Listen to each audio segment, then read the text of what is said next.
I'm not going to have a business that shows profit on a P&L and no cash in the bank. You got to be disciplined to continue to talk about it and to continue to reiterate it to everybody, to yourself.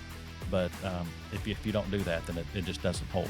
Don't just assume because this is the way things are done that that's the way it always has to be. Hey, welcome back to the 3PX show, and thank you for joining us. I'm Steve. This is Wayne. Hello. Hello there. You didn't do your... I do that at the end.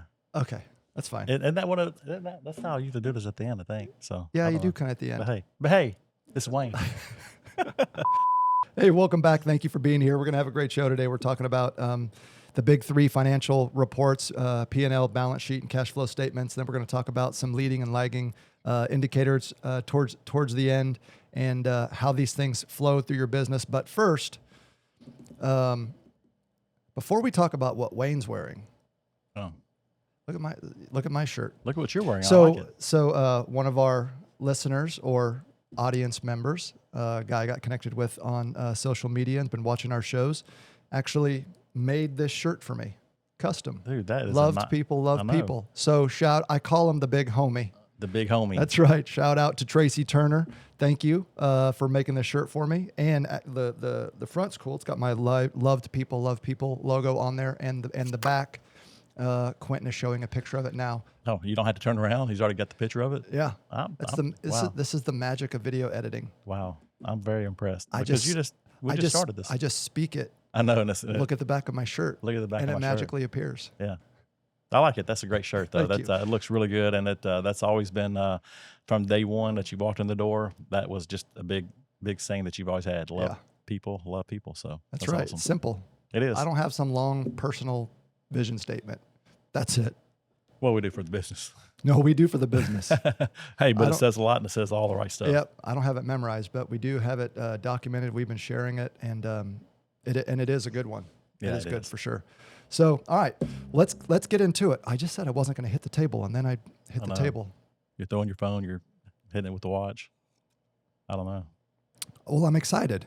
Let's get excited. Let's start hitting the table more. We welcomed another Kincannon into the family. Yeah, hey, you know what? Congratulations on that, dude. I see that. I like that. There you go. That's cool. So, shout out to Rhea Kincannon, my newest daughter-in-law. Yeah. Well, my new and only now daughter-in-law. So you can always tell her that she's your favorite daughter-in-law. She is my favorite daughter-in-law. That's true. That's my stepmom, not stepmom, my mother-in-law used to always say, you're my favorite son-in-law. It's like, that's because I'm your only son-in-law. Yeah. I'm your worst. She's I'm your obligated. favorite. You're obligated. That's right. So that's what I tell Jonathan's wife now, is that, you're my favorite daughter-in-law. Yeah. I'm your only daughter-in-law. For anyone who's curious, Landy is still the shortest one in the family. Dude, that picture. By a mile. But you guys wear the car. Ray is like 6'1". I know. And Matthew's like 6'6". And then there's Landy. The picture of us like with our arms on her head, like leaning on her. I hate to say this, but I'd probably right beside Landy looking just like she does. That's the bad thing. He's Matthew's 6'7", isn't he? Yeah, he's tall. He's big. Man. Congratulations to them, and the Kincannon family is growing. That's awesome. That's right. Yeah. So, okay. Enough about all that stuff. So, I told you in one of our first episodes that like when the vast majority of my experience, I just like lived and died by that P&L, an accrual P&L, right? And I'll never forget when I first came to work here, and you and I were talking. This was during the time when every conversation that we had was interrupted by 5 to 10 people coming in your office. Yeah. This was back in those days. That's funny. And one of the things that you told me that I've never forgotten was you said, Steve, I'm not going to have a business that shows profit on a P&L and no cash in the bank. Yeah, I've never forgot that. So we have really worked hard to make sure that we are generating cash and that we're not just showing profit on a piece of paper, but we're also generating cash, because there are ways, and we may get into a couple of examples of, you can show a profit on your P&L and you can have zero cash, negative cash in your bank, borrowing money to keep things going. And, we'll talk about that But just to get us kicked off, because between you and Angela and our accounting team, you really own these big three financial statements. But let's start with the one that I think is probably the most tricky, the one that I had to spend a lot of time on Copilot learning and all that kind of stuff, before this. And that's the balance sheet. So I'm just curious, as a business owner, when Angela or Fraser and Dieter, when they prepare the balance sheet or the audited financials and you're looking at it, what are some of the things that you're looking at, that you're really keying in on that are meaningful to you as an owner when you're looking at the balance sheet? Oh gosh, there's several things that you're looking at. I mean, and to be fair, when you start thinking about the three, the profit and loss, balance sheet, and cash flow, for the longest, and what you were doing, like you said, you were looking at the profit and loss for the longest, and that's just what you lived and died off of. I would say 90% of all businesses, especially small businesses, they look at that because that's going to give you your top line sales, and it's going to give you your net income kind of thing. And very little do you look at the balance sheet, and then do you look at the cash flows. So when I'm looking at the balance sheet, I'll go straight to it and I'll look at it. I'll look and say, okay, what is our cash position? Let's look at inventory because those are big things. Your assets, they don't change a lot. Not necessarily. I mean, your current assets or your long-term assets, they stay pretty consistent unless you're buying something, right? So if you buy a piece of equipment, well, that changes, and that has an effect on your cash too. So that could, it depends on if you're going to finance it. You're going to look at your payables because payables are going to be big. So for most businesses, our business is a little bit different because we're very cash heavy up front, where we're doing e-commerce kind of thing. And so you look at, so a lot of companies, they'll look at it and they'll have their accounts receivable. In the past, other businesses that I had run, accounts receivable, you'd look at that and you'd look at your accounts payable, and those two you'd compare to each other. And if they were, you never wanted your accounts payable to be more than your accounts receivable, because you look at your cash plus your accounts receivable, and if you didn't have enough of those, and you're to basically pay off your accounts payable, well, then you're a little bit upside down, right? And because you got to make sure that you have enough to cover your expenses. So you always want your accounts receivable to be higher than your accounts payable if you can. Ours happens to be totally opposite. We have very little accounts receivable, and honestly, we don't have a lot of accounts payable either because we do well with cash flow and doing it. But our cash position is enough to cover that. But you always want like at least maybe a 2-to-1. I used to always hear that from banks and things like that. That would say, hey, you just your receivables to payables. If you have 2 times receivables to your payables, you're doing pretty good because you've got to look at that as part of it. But when it comes to balance sheet, your accounts receivable is extremely important. But it's extremely important to make sure you receive that money too. That's money that you may have sold, but you still have not received. For us, I look at the cash part at the top because we don't have very much accounts receivable. For the size business that we have, we're very, very little. I mean, almost non-existent on that. Yeah. And so look at that. You look at your accounts payable because that's debt that you owe. We look at, credit cards. If you have credit card things, that's another short-term liability that you have. And then it depends on your long-term liabilities, how much that you're paying. And you're not going to see that on your balance sheet. You're not going to see how much you're having to pay. Your accounts payable, well, that's a current liability, and you're going to pay that off, within the probably 30, 60 days. That whole thing's going to flip, and you're going to have, it should be about the same, but it's always turning, right? It's always moving. Same way with your credit cards. What you don't see on your balance sheet is your long-term liability. If you have a lot of bank notes, you don't see that at all. You'll see that on the cash flow part, but you won't see it there. And that's one thing that trips people up. But that also comes out of your net income. And so again, when we talked about you might have made $100,000. Say you did $1 million in sales and you had $100,000 of net income, but you have no cash to show for it. Well, that gets eaten up by balance sheet items, and so that can really mess you up big time. So a couple things that I want to call out because this can get complex. Yes. And if you're someone like me who needs to learn things in very small, bite-sized, tiny pieces, then we got to break this down just a little bit. So you mentioned cash position. Yes. So when you say that, what I think of is the available liquidity that we have or available cash in the bank. Yeah. Is that correct? It is, yes. Okay. So when you're looking at the balance sheet and it says $1 million or something, that's maybe what we have in a profit account or whatever, then that's $1 million as an showing up as an asset or available equity on your balance sheet. That's positive. Okay. The other thing that you mentioned is inventory. So when we buy inventory, that inventory has a value. Correct. Right? And the value of the inventory that you're purchasing shows up on your balance sheet as an asset. Correct? Yep. And that is a positive thing.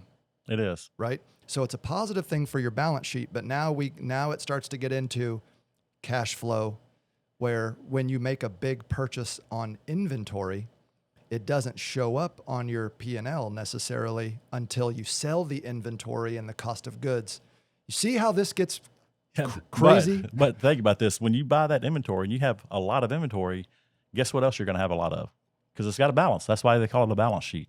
If you buy a lot of inventory, more than likely you're going to have a lot of accounts payable that you're going to owe. So the more inventory goes up, it's got to offset on the other side of the balance sheet as well. And so that part can very easily go up. Or if that doesn't go up, that means inventory goes up and cash goes down. Yeah. So it can be a double-edged sword on that sometimes. Yeah. Yeah. So that's another, that is one of the examples of where you could show a positive profit, right, on the P&L. But because you spend a bunch of cash buying inventory or something like that, you could be flat broke in a bind, and not, and your leadership team who's looking at a P&L may not even necessarily realize, exactly. Well, so think about this. You know what? Let's go back to that example that I used, where say you do $1 million in sales, and you have $100,000 in net income. So that's 10%. Not bad for a company, right? Mm-hmm. But you go over to the P&L or over to the balance sheet, and you go into long-term liabilities, and say you owe, say the company owns the building and that you're in, and it's paying a mortgage. Well, the interest will hit the P&Ls, but the actual other part will not. The principal does not. That hits over here on the balance sheet, and so that's cash coming out every time. Mm-hmm. When you buy equipment, that equipment is not hitting the P&Ls.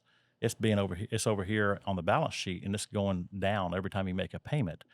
But that gets paid out of your net income. So before you know it, out of that $100,000 that you made, you might have several notes, equipment notes, and different things, car notes, truck notes, things that you do on that, and it could eat, say, $30,000 every single month out of that. So before you know it, it goes from $100,000 net income of cash, and now it's $70,000. But then you got to buy inventory. Well, it depends on if your inventory goes up or goes down. It could eat the other part, and it just keeps eating away at it. And that $100,000 that you think I've made, so inventory is, and I almost forgot about one of the big ones as well, and it's accounts receivable. So your accounts receivable, you still have not received because you're waiting to receive that. So if you have bad debt expense that you could have to write off because someone doesn't pay you, or instead of them paying you in 30 days, they pay you in 60 days or 90 days or 120 days, that has an effect on your cash flow. And that also determines how much you can actually grow. So that has an effect on all of it. So you may show 100,000 and be broke and not be able to, and not know what's happening really. And that's the hard part. That's what happened to us in the early days. That's what I saw with other businesses that I helped run when I worked with my dad and stuff is, just did not understand that aspect of it.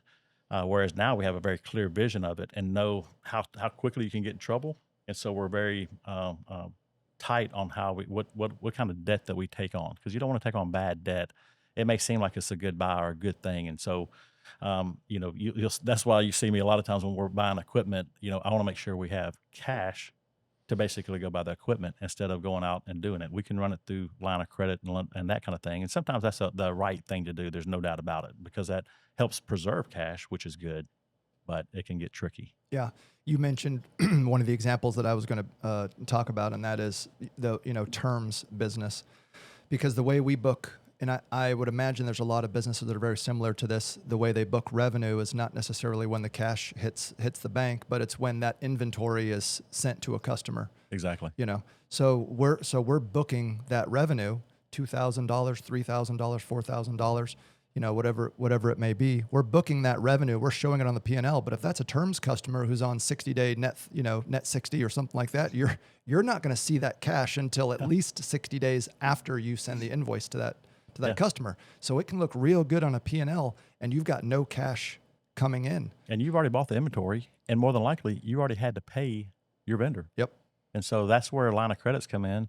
That can be good for you, but that can also be bad because that's just another liability. Now that you not only do you owe the accounts payables, but you owe a line of credit because you're floating the customers that you're going out and selling to. So it's a cycle. In what we just described, you are constantly floating 30 to 60 days of that account's receivable balance, because you've already paid the vendor. You may not get paid from a customer for 30 days. So if you're a $10 million a month business, you could be floating up to $10 or $15 million in receivable balance. 100%. And if you don't have the cash to pay, then you're using line of credit. Now you've got interest fees and everything else that you're racking up. And then God forbid you have a busy season. Yeah. Right. So maybe you're slower in the wintertime. And then like us, then by the time end of February, March, April hits, we've got to flex up inventory. Well, if you're in that position and you need to flex up inventory to meet that demand, well, now you could be 60, 90 days behind. Yeah. Well, here's the worst thing. It's a death spiral. Yeah. Here's the worst part. When you said, God forbid we should have a busy season, that's actually, when you're in that scenario, that's exactly what you want. You want that busy season. You want it because things are moving, things are turning, and hopefully cash is starting to turn for you. Everything should be moving. Now it builds up. So the bigger you get, the more trouble that you can get into.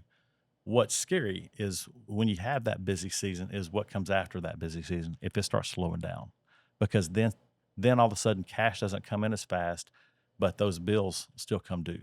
And so that's what's scary is when it's busy, things can turn, things can happen. You can float things a little bit longer because you've got, your customers are paying, you get on that cycle.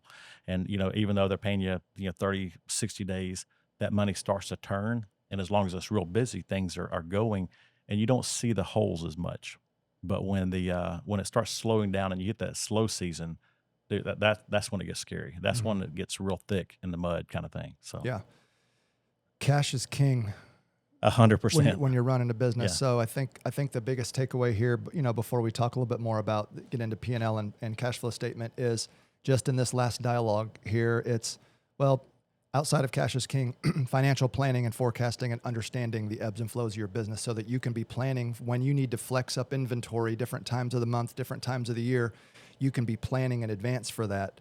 The goal for those types of things, unless you can get a really great interest rate, you've got a great partnership with the bank, would not be, to go into debt to have to finance seasonal growth like that. Yeah. If you can plan ahead, make sure you've got cash in the bank and you can deploy your cash, you'll get a much better return on that cash investment by using your own cash than you will borrowing it, to flex up your inventory. And then you can put that right back in the bank. The second thing I want to call out is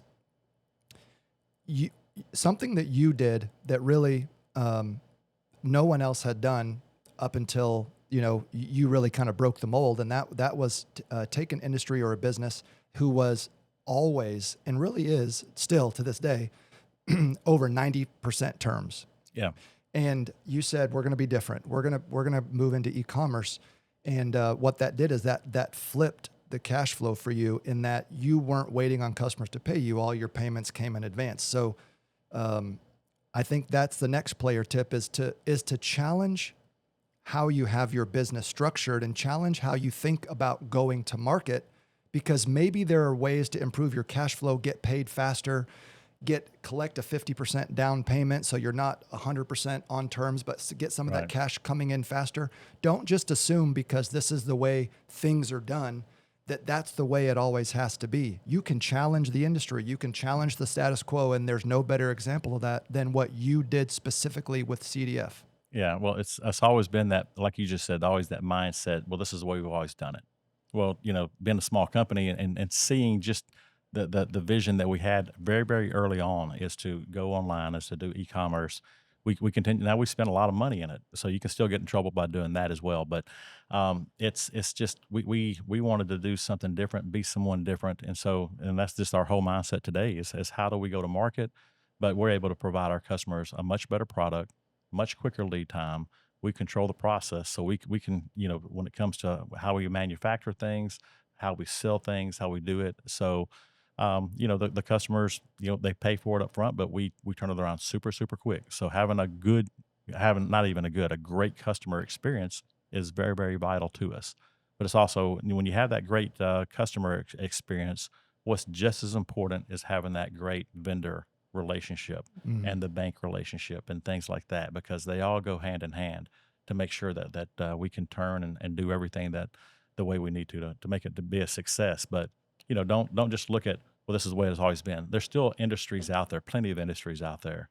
Even our industry is so young in what we do and how we do it, that have the opportunity to break the mold. It doesn't mean it's going to be easy to do. It wasn't easy for us to be able to do it, but we've done it because it's a compilation of thousands of small orders that nobody really wants. I always tell people, I would rather, if I can pick the apple off the bottom of the tree or pick it off the ground and it's still good, everybody wants that apple on the top of the tree. Hey, I'm just going to get my bushel out and just pick a bunch of them up. It's more work sometimes, but if you get really good at it, you sell a lot more apples. And you can get just as much as that big one at the top. We've said this lots of times, all these little sayings that we have, but not every sale is a good sale. That's right. There's I wouldn't say a lot, but there's a significant number of sales that we say no to because it just doesn't fit our business model. And exactly. I know salespeople that are listening to this right now, especially our salespeople. Sam, if he's watching, he's probably going crazy. But there are sales that we simply just don't want. We don't want drawn out turns. We don't want large project sales. We're not built for that. And sure, those $250,000, $1 million sales, they look great, but you have to manage it. You've got to wait till you get paid and all the things. So what I want to encourage listeners is, if you're starting a business or you're running a business, don't assume that you have to operate the way the rest of the world operates in that space. Yeah. What I feel like Wayne learned and what we have evolved into is we set a standard for how we want our business to run, how we want our financials to look, how we want to generate cash. And then we developed a business model that worked for that. Yeah. As opposed to just creating a business that works inside of a certain industry. Now, that means you have to make sacrifices, and not all business is good business, but that's okay, because we know who we want to be financially and we know who we want to be as a company. That's the lane that we stay in. And I think that's one of the reasons why we're able to have success, because we've got a clear alignment in our financial goals, our operational goals, our people goals, top to bottom. Yeah. And that's a tough decision to make when you're doing it, especially when you're still trying to make ends meet and you're scrapping through it. You don't know which direction to go, honestly. Mm-hmm. And we very easily could have gone the other direction as far as going after the bigger jobs, going after the hospitals, the churches, the schools, and all that kind of stuff. We still do a lot of that work. We just don't do the full build. Somebody else can do that. There's a ton of really big companies out there, much bigger than us, that do that kind of work really, really good. And so that's their playground, and let them do that. But in the small type of stuff, and we still do some good size orders, but in that medium, small size jobs and projects that people need, customer walk-in type of trade business, we do that really, really, really well. And we've learned a lot over the years how to manage it, how to take care of it, how to make sure that we get it to the customer when they ask for it and when they need it. And so it's a process from start to finish. From when we always talk about it is when we get the sale, that's when that sale really starts. It's not getting the sale and then putting it in the bank and we move on to the next sale. That's when that thing starts, because now you got to produce it. You got to make it, because it becomes back to being reputation and making sure that you do a great job providing it for the customer. And for us, a great customer experience is vital on that part. So it's and it's just breaking the mold that you're used to being in, and then doing what you do and doing it really well. You can chase every aspect of that industry, but what part of it do you really want to do, and what fits you the best? And where we were, what fit us the best is where we are right now. And because it's part of it was the experience that we had in the industry, the people that we were hiring and bringing in, and it just the mold was already being made very early on when we were doing it and going in that right direction, versus going after the big ones and really fighting for something that that didn't make sense for us, because we try to, going after the big stuff. If you're a smaller company, well, you're not going to get the margins that these bigger guys are going to get because they buy so much. They get better deals, which is rightfully so. If you're going to buy, $20 million versus me buying $200,000 from a vendor, well, that guy that's buying 20 million, especially if he's paying really good and doing that, well, you have to give them a better deal because they buy so much volume. You don't want to lose that as a manufacturer stuff. So you're going to get a better deal on it, and that's an advantage. Whereas if you take the smaller guy that gets that same job, he's going to take a much smaller margin, and he can afford to take a smaller margin because he's a smaller guy and doesn't have the expenses. But same time, it's just it can be a death spiral sometimes too if you don't do it right. Okay, let's get into cash flow statement. All right.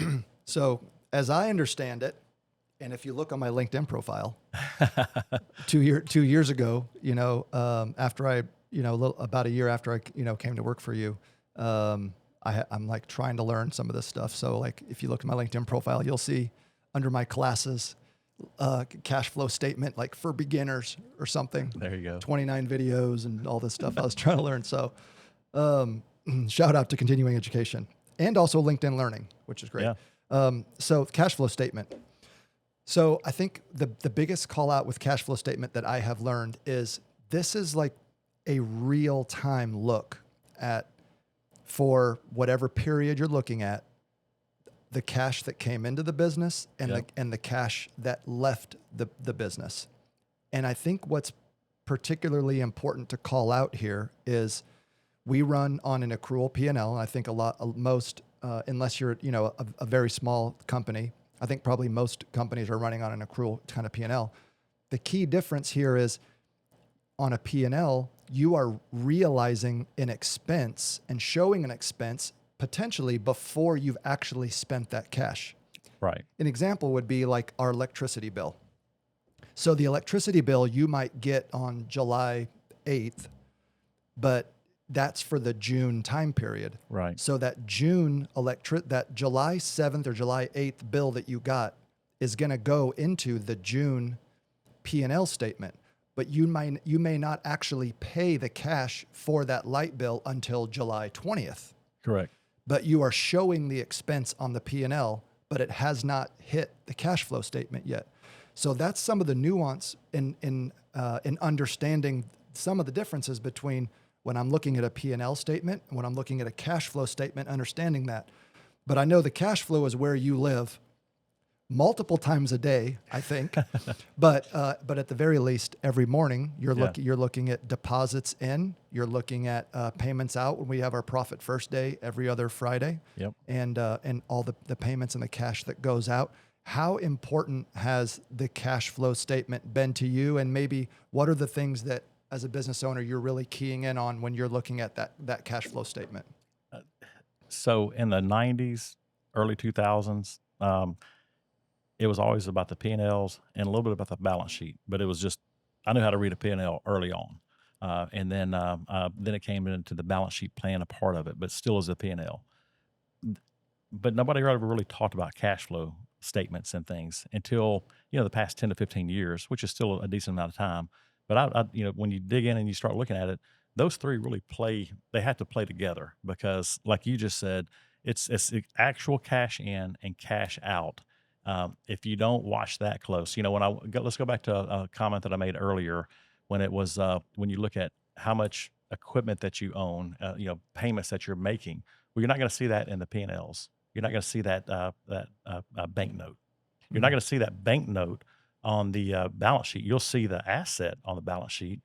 You'll see it as an asset and you'll see it as a liability if you have a bank note. So it'll be a liability that you owe the bank or whoever, but you don't see the exact payment. Well, that's where you're going to see it on the cash flows. When you make that payment, then it's going to show up during that period of time that you're looking at. So if you're looking at it for this week and what your ins and outs were, then that's where you're going to see it. For us, it's very easy because we pay all of our bills every 2 weeks. The way our cash flow cycle is set up, that's why Profit First works so well, is because you can see it when you're paying it then, and it makes the cash flow forecast super, super easy. You just look at it twice a month at that point.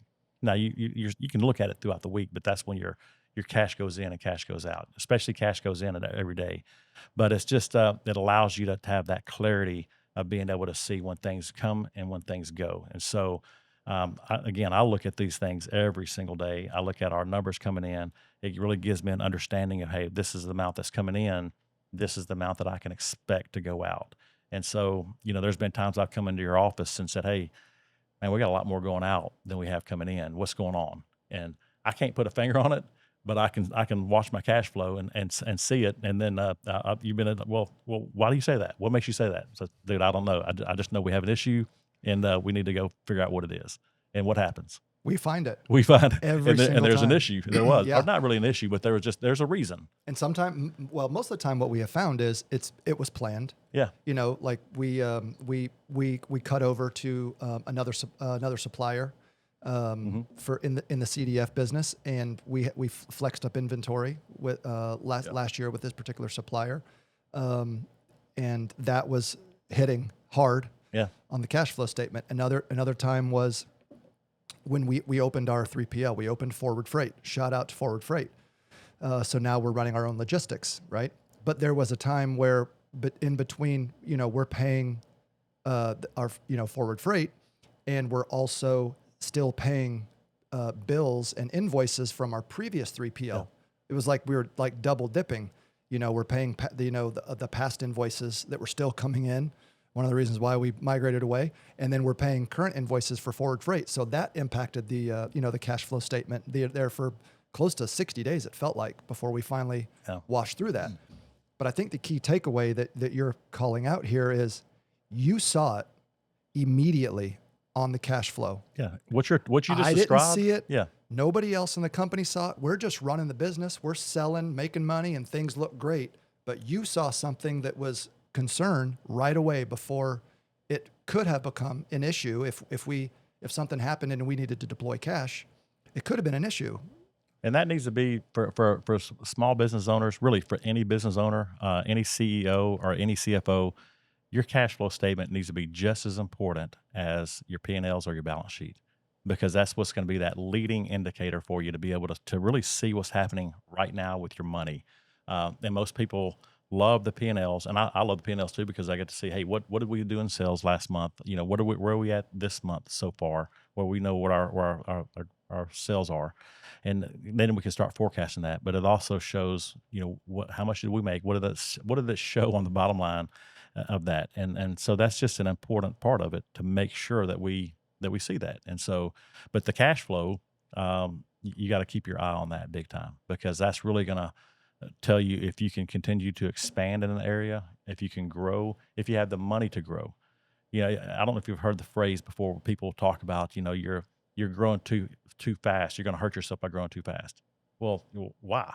Well, because you run out of money. You run out of cash flow, because the faster you grow, if you don't have the cash to be able to help you scale and to do that, you run out of money, you go broke, and then you're really in dire need. And this happens to big companies all the time, because they grow way too fast, they scale way too fast, and they can't afford to scale at that rate. And so a good growth rate for them could be maybe 10%, 15%, and that's pushing it sometimes per year. If you grow your business, where we've been on a 30, 40% growth rate, year after year for years, that's just become kind of the norm for us to be able to do that. But that's because our cash flow has been so strong. Is because we get our cash really fast, and it moves. It helps us to grow to where we don't have to go into debt.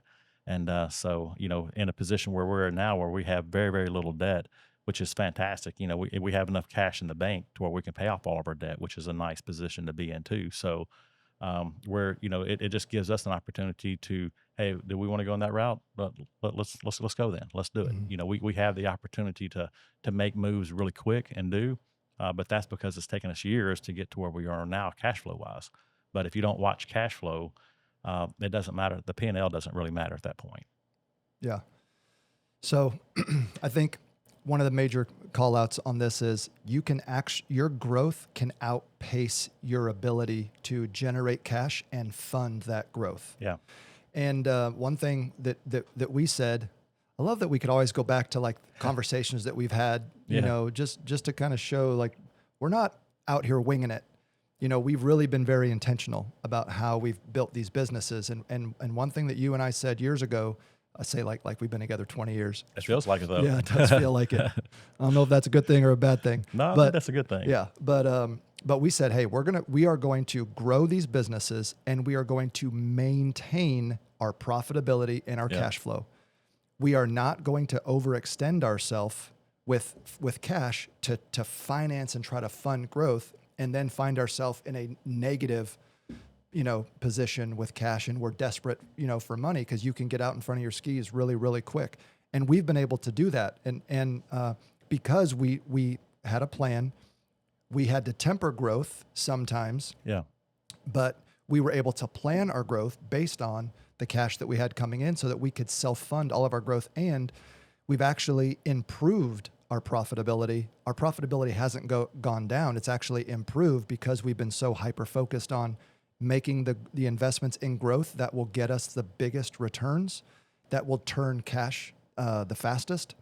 So that's been a blessing for us. Huge. It has, yeah. And so when you're looking at cash flow, you know, a big part of it that we haven't even talked about on the profit and loss, balance sheet, cash flow, we haven't talked about, you know, that's mainly we've been talking about money coming in, but it has a lot to do with money going out, watching your expenses, watching the small stuff and all that.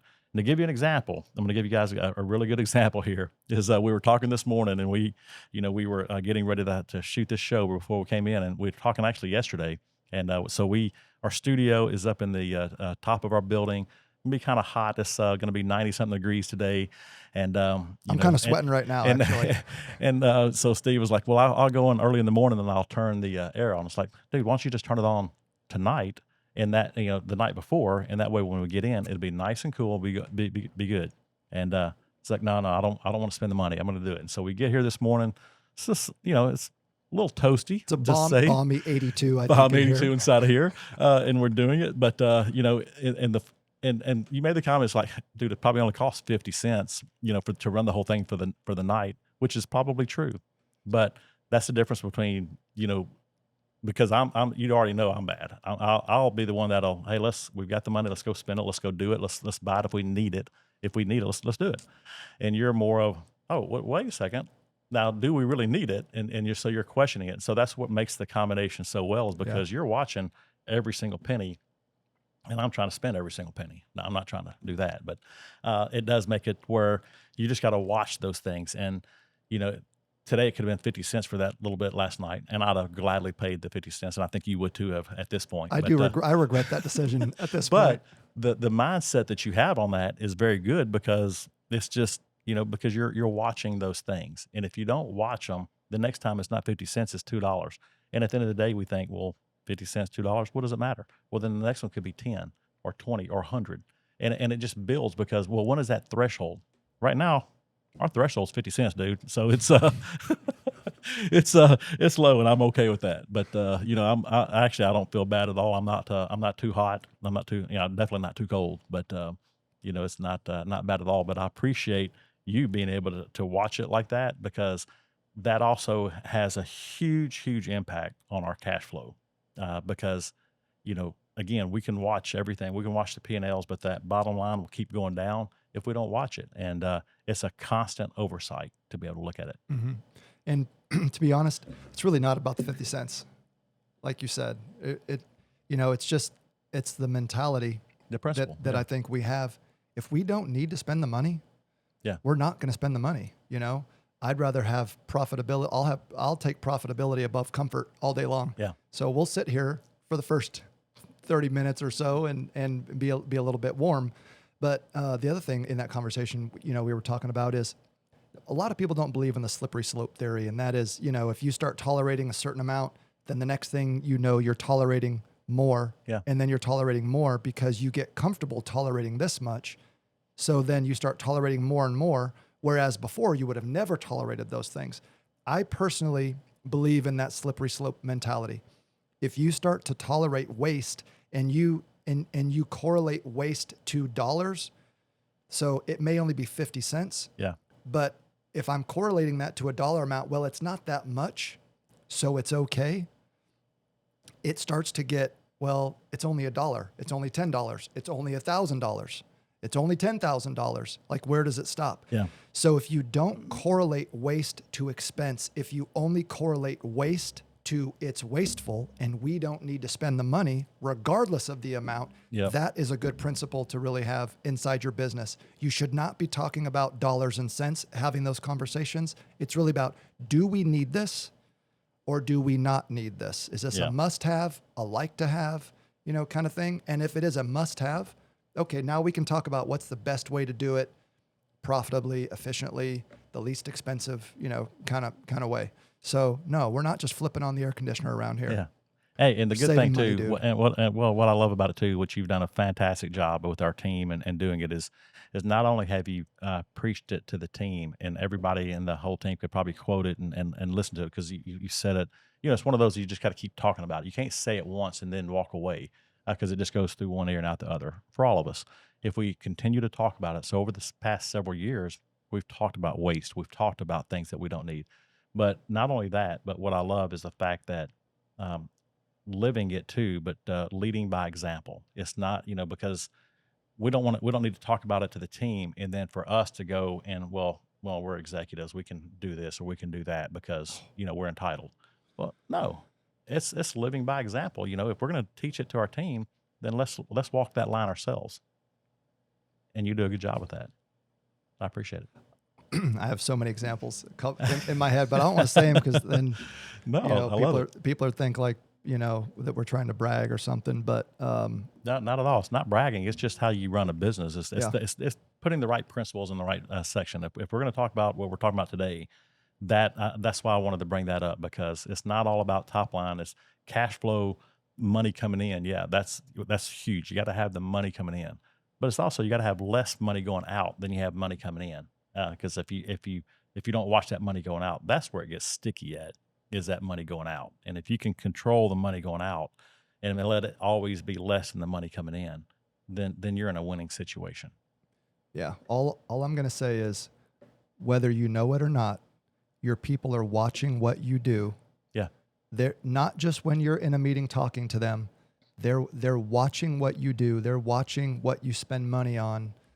And, that will always carry more weight than what you say in a P&L meeting or what you say in a quarterly meeting or something like that. Yep. They're watching the vehicle that you drive. They're watching the things that you're buying for your office. They're watching how you take liberty as a quote unquote executive or something like that compared to the standard that you hold your other managers to. They're watching all that stuff. Yeah. Now, I'm not trying to say that as an owner, you can't enjoy the fruits of your labor. And I would encourage every owner out there, if you're working hard and you've built a great business, you need to take time and enjoy it. And, because you've planned to enjoy it kind of thing. You've got that money set aside or whatever the case is. But I appreciate you saying that because I just got back from vacation yesterday. Okay. You brought it up. You said, hey, Steve, don't tell people that I just took another vacation. But now you brought it up. I know. I'm sorry. Dude just gets back from Tokyo on this amazing vacation, Mario Karting all around town, turns around, and now he's like in 30A down in Florida. That's right, 30A, right? That's what you call it. Down in Florida, comes back all tan. I'm sweating here. But put together a great team. You guys have it. Y'all got it under control. I tell you all the time. I said, that's what you pay me for, right? Yeah. So this is Stephanie's birthday. Shout out to my wife, Stephanie, today. Her day. Happy birthday, Stephanie. I won't tell anybody how old she is, but today's her birthday. And then Patricia, our head of HR, she's had a birthday today. And we got a couple others, Lacey and Chad. Fast Partitions, Chad at CDF. Yeah. So, we got several people with birthdays today. So shout out to all you guys. Happy birthday. I'm trying to I know you're deflecting. It's okay. It's all right. So one thing I have noticed, though, in observing big companies and talking to people who are in that environment, they go broke growing. So I think that's a big takeaway from this general conversation is you can't go broke with growth. That seeing the growth in the sales, like it sounds sexy. you read these LinkedIn articles and, people get shouted out for all this growth inside their business. I'm telling you, they're broke as a joke, man, because people are expensive. Inventory is expensive. Equipment is expensive. Assets are expensive. Growth is expensive. We had to go lease more room. Yeah. That was expensive. So financing growth is expensive. There's more to the story than just growing. So I think that's, a huge, huge takeaway. I saw you taking notes. So I don't know if it was. I love what you said. Can't go broke with growth.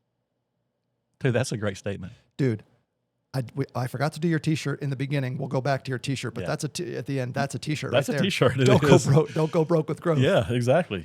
Yeah. Yeah. So, I think, as we kind of move to close here, the cash flow statement, the balance sheet, and the profit and loss, especially if you're generating your cash flow statement monthly. Yeah. Now you look at cash flow basically every day, and then you look at cash out every 2 weeks. And I would 100% consider that a leading indicator. Yeah. But if you're generating your cash flow statement, at the end of the month, at that point, the money's in, the money's out, it's spent, and you're done. Yeah. Balance sheet is the same way. This is a lagging indicator, which means you're reading the book after it's already been written. Now it's a history book. P&L is the same thing. It's a history book. Yeah, where have I been, not where am I going? That's right. And a wise person once told me that you can't steer a ship by staring at the wake. Right. So you've got to keep your eyes out. So I would encourage every business owner, you have to have an extremely well-defined set of KPIs, leading indicators that you can look at daily, weekly, even hourly to a degree. Then if we hit these targets every day, every week, it will generate the history book, the balance sheet, the P&L, the cash flow statement that ultimately that we want. And clarity in your KPIs, clarity in your leading indicators. If we do this much in sales, it will generate this much in gross profit because I know what my expenses are. I'm a student of our P&L and I'm a student of our balance sheet. I know what our expenses are. I know what cash is going out. So I know I have to generate this amount of sales to generate this amount of profit. It's that level of transparency and clarity in your leading indicator KPIs that will generate ultimately the performance that you want. But if you're going into a P&L meeting and you're beating people up 4 weeks after the P&L has been released because you lost money or there was some sort of issue, dude, you're like 8 weeks too late. Yeah. That conversation should have happened week 1 of that month, and you should have pivoted and made an adjustment. Yeah, right. So please be careful. You can't live and die by these lagging indicators. You've got to run your business and know what those KPIs are day to day, so that you can adjust accordingly and celebrate success too. Right? Celebrate success 100%. Early. Don't wait for 4 weeks after the P&L comes out. You can celebrate success right in the middle of the month. One thing that we did years ago, I think before you came, is we started closing our books on the 10th of every month, of the following month, which is that way you can make the adjustments quicker. Before, sometimes we didn't close our books or whatever, and so little things like that you can do too that'll help you just have more success. But like you said, you don't want to wait a month or longer out and say, well, this is what happened back in April. Well, man, it's May or June, and so you gotta fix that sooner. You got to shore that up as quick as you can. So being able to watch all 3 of those at the same time will help you quite a bit. But know where your cash is coming in at all times. But not only that, you just got to know those expenses because they are going to come behind it. If you have a big month in sales, well, then expect to have a big month in payables because it's just going to happen. Mm-hmm. You can't sell more and have less expenses to pay out. That the math doesn't add up. And so if you have a big month, then expect a big month. If you have a slow month, then it's going to be slower. But expect your cash not to be as good either. Now, if you have more accounts receivable, that's when cash may actually come in more at that point. But you just got to watch your accounts receivable close. That's a big thing to watch, and then watch your accounts payable. Those are big, and inventory. Those are big movers on a balance sheet. And then your P&Ls is just that top line. Your gross profit, got to make sure that you're clean on the gross profit. Your gross profit is super important. That's going to be your sales minus your shipping expenses minus your raw materials, your cost of goods sold. And then all your expenses fall under that. But your gross profit is super important to know where that percentage is and know what your history of a percentage is supposed to be. We look at percentages probably as much or more than we do what that actual number is, because a percentage is going to tell us what it is. So if we do $1 million in sales and our gross profit is supposed to be 40% or 45, and it's instead of 40%, it's say 36 or 37. Well, that's 3 to 4%. That's your bottom line. Your net income is going to be less. So if you're doing 10% net income and you go from a 40 to a 36, well, expect to go from a 10% to at least a 6, maybe even less. So that's a huge deal. Your net income can be cut in half, even though it's only a 10% difference in the gross profit. So that's a huge indicator when you're watching that on a P&L. You got to watch those numbers and know where your numbers are.